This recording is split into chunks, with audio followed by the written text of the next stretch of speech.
ஜானகி சீரியல்ல இப்போ ஒரு எக்ஸ்ட்ரானரியான எபிசோட் வந்திருக்குன்னே சொல்லலாம். விசியம் சுத்தமா போமாட்டேங்குது. பார்க்கலாம் லைக் பண்ணிட்டு பார்த்தீங்கன்னா, எனக்கு கொஞ்சம் பேச வந்து முட்டிட்டா இருக்கும். கதிர் வீட்டுக்கு பக்கத்து வீட்டுக்காரங்க வந்துகிட்டு இருக்காங்க. கதிர் தம்பி, எங்கள் வீட்டில் ஃபங்க்ஷன் வச்சுருக்கோம். நீங்கள் எல்லாம் வந்து கலந்துக்கணும். பொண்ணு பெரிய மனுஷி ஆயிட்டாங்கிற மாதிரி சந்தோஷமாக வந்து பேசுகிறாங்க அந்த இடத்துல. சரிங்க, ஆனால் இந்த ஃபங்க்ஷனுக்கு தனா சம்மந்தப்பட்ட வீட்டுக்காரங்களை எல்லாரையும் கூப்பிடுறீங்களான்னு சொல்லி கேட்குறாங்க.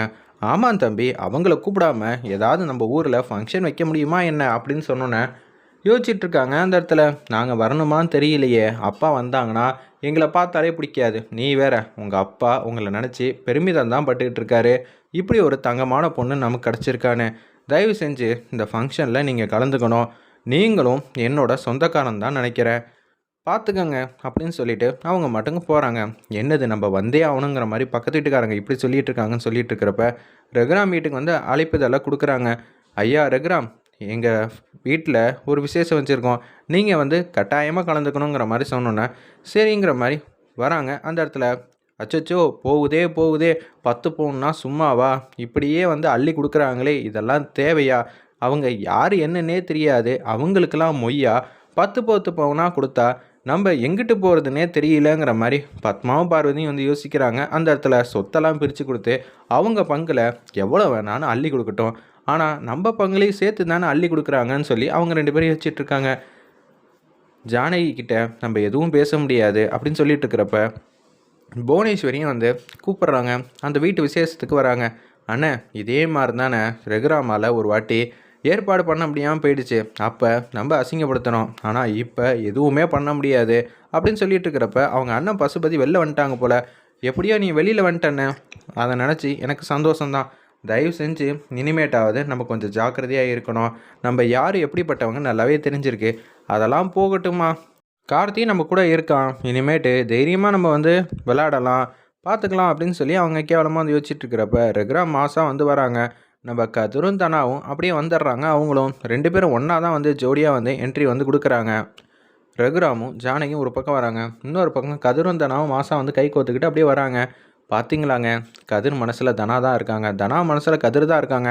2 பேரும் நம்ம வீட்டு பசங்கங்க, யாருக்காகவும் விட்டு கொடுக்கக்கூடாது, ஒத்துமையாக ஜோடி பொருத்தம் சூப்பராக இருக்குல்ல அப்படின்னு சொல்லும்போது 2 பேரையும் பார்க்குறதுக்கு ஜானகி ரகுராம் போலே நீங்களும் இருக்கீங்க, ரொம்ப வந்து சந்தோஷம் தம்பிங்கிற மாதிரி எல்லோரும் பெருமிதமாக வந்து பேசுகிறாங்க. உன் பொண்டாட்டி போல் உனக்கு கிடைச்சதெல்லாம் மிகப்பெரிய விஷயம், யாருக்கும் இது மாதிரிலாம் கிடைக்காது. ஏன்னா சபையில் உன்னை விட்டு கொடுக்காம உனக்காக எல்லா உண்மையை வந்து வெளியில் கொண்டு வந்தால, இதெல்லாம் சூப்பர் தானே தம்பிங்கிற மாதிரி சொல்லிட்டு இருக்கிறப்ப ஏதாவது திட்டம் போட்டு வச்சுருக்கியாங்கிற மாதிரி கேட்குறாங்க. நம்ம பசுபதி, திட்டம் போட்டு வச்சுருக்கேனே, இப்போ நம்ம விளையாடுற விளையாட்டு எப்படி இருக்க போகுதுன்னு பொறுத்திருந்து பாருங்கிற மாதிரி சொன்னோன்னே, சார் நீங்கள் போய் சீதனை வந்து செய்யுங்க சார் அப்படின்னு அங்கே இருக்கிறவங்களாம் ரகுராம் கிட்ட கேட்டோன்னே அப்படியே ரகுராம் வந்து சபைக்கு வந்து மேலே ஏறி போகிறாங்க. அந்த இடத்துல எதுவுமே சீதனமாக கொண்டு வரலையா அப்படின்னு சொல்லி எல்லோரும் யோசிக்கிறாங்க. பாக்கெட்லேருந்து 10 பவுன் செயினை வந்து எடுக்கிறாங்க, அப்படியே அந்த பொண்ணு கழுத்தில் வந்து போட்டு விடுறாங்க. வேறு லெவலில் மாதம் இருந்துச்சுன்னே சொல்லலாம். 2 பேர்கிட்டையும் ஆசீர்வாதம் வாங்கிக்கங்கன்னு அப்படியே ஆசீர்வாதம் வாங்கிக்கிறாங்க. ரொம்ப சந்தோஷமாக நிம்மதியாக வந்து வாழணுமா அப்படின்னு சொல்லி ஆசீர்வாதம் பண்ணிவிட்டு அப்படியே வெளியில் வரப்போ ரகுராம்னா ரகுராம் தான், அவரோட தகுதியை இன்னொரு வாட்டி நிரூபித்து காட்டிட்டார் பார்த்தியா அப்படின்னு சொல்லி எல்லோரும் பெருமிதமாக வந்து யோசிக்கிறப்ப, நான் ஒன்றும் இது எல்லாம் எனக்கு ஒரு பெரிய விஷயமே இல்லை அப்படியெல்லாம் சொல்கிறதுக்காக இங்கே வரல, எல்லாருமே ஒன்று தான், நான் யார் ஃபங்க்ஷன் வந்து கூப்பிட்டாலும் 10 பவுன் செயின் தான் போடுவேங்கிற மாதிரி கேஷுவலாக வந்து பேசிகிட்டு இருக்காங்க. தெரியுங்க, உங்களை பற்றி தெரியாமல் இருக்குமா, நீங்கள் என்ன பகட்டுக்காவையாக இருக்கீங்க, நீங்கள் எல்லோரும் வேணுங்கிறதுக்காக தானே ஒவ்வொரு வாட்டியும் கூப்பிட்றப்பையும் 10 பவுன் வந்து எல்லாருக்குமே வந்து கொடுத்துக்கிட்டு இருக்கீங்க, உங்களை பற்றி தெரியாதாங்கிற மாதிரி பேசுகிறப்ப புவனேஸ்வரி வந்து கேட்குறாங்க. அண்ணா, நான் வம்புழுக்க போகிறேன். என்னம்மா இனிமேட்டு வம்புழுக்க போகிறேன்? நீ தனா கார்த்தியை வச்சு எதா வம்புழுப்பேன்னு பார்த்தேன். அண்ணா, கார்த்தியை பற்றியெல்லாம் பேசவே கூடாது, பேசினா பிரச்சனையாயிடும், இப்போ பாரு அப்படின்னு சொல்லிட்டு, ரகுராம் நீ சீதனமாக பண்ணல, என்ன ஒரு 10 பவுன் இருக்குமா அப்படின்னு சொல்லி கேட்டோடனே, அது 10 பவுனாக இருக்குது, 5 பவுனாக இருக்குது, இல்லை ரகுராம் எதுவுமே செய்யாமல் இருக்கார், அதெல்லாம் உனக்கு தேவையா, உன் வேலை என்னமோ அதை மட்டும் பாருன்னு ஜானகி எடுத்தோன்னே மாஸ் பண்ணுறாங்க அந்த இடத்துல. பாத்தியா, அத்தையும் மாமாவையும் வம்புழுக்கிறதே இந்த புவனேஸ்வரிக்கு வேலையாக போச்சு. கதிர் அப்பா இருக்காங்க, புவனேஸ்வரியை பற்றி எல்லாமே தெரியும், நம்ம இந்த விஷயத்துக்குள்ளே போக வேணாம், இப்போ தான் எல்லாத்துலேருந்து நிம்மதியாக வெளியில் வந்திருக்கோம், அதனால் அமைதியாயிரு அப்படின்னு சொல்கிறப்ப, நீ எல்லாம் பார்த்துட்டு சும்மா இருக்கலாம் தானா, நான்லாம் வந்து அத்தையும் மாமாவையும் விட்டு கொடுக்க மாட்டேன். என்ன புவனேஸ்வரி, என்ன பிரச்சனை பண்ணோன்னு முடிவு பண்ணிட்டியான்னு கதிர் வந்து கேட்குறாங்க. டே சும்மானுடுறா, நம்ம தனாக்காவையும் கதிர்காவியம் இவர் என்ன செஞ்சிட்டாரு, தனா இவரோட பொண்ணு தானே, ஆனால் மற்றவங்களுக்கெல்லாம் அள்ளி அள்ளி கொடுக்குற மனுஷன் தனாவுக்கு அப்படியெல்லாம் எதுவும் செஞ்சு கொடுக்கவே இல்லையே அப்படின்னு சொல்லி புவனேஸ்வரி பேசினோன்னே பசுபதி இதை கெட்டியமாக பிடிச்சிட்டாங்க.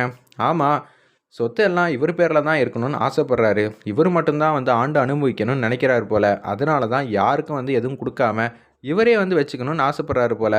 அவங்க 2 பேரும் வீட்டை விட்டு வெளில வந்துட்டாங்க. நம்ம கதிரும் தனாவும் ஏதாவது செஞ்சு கொடுத்துருக்கணும்ல. அந்த பசங்க எப்படியெல்லாம் கஷ்டப்பட்டு வேலை பார்த்துட்ருக்காங்கன்னு உங்களுக்கே தெரியும். ரகுராம் யார் யாருக்கும் என்னென்னமோ செய்கிறாப்புல, இவங்க 2 பேரும் சேர்ந்து வாழ்கிறதுக்கு ஏதாவது ஒன்று செஞ்சு கொடுத்துருக்கலாம்.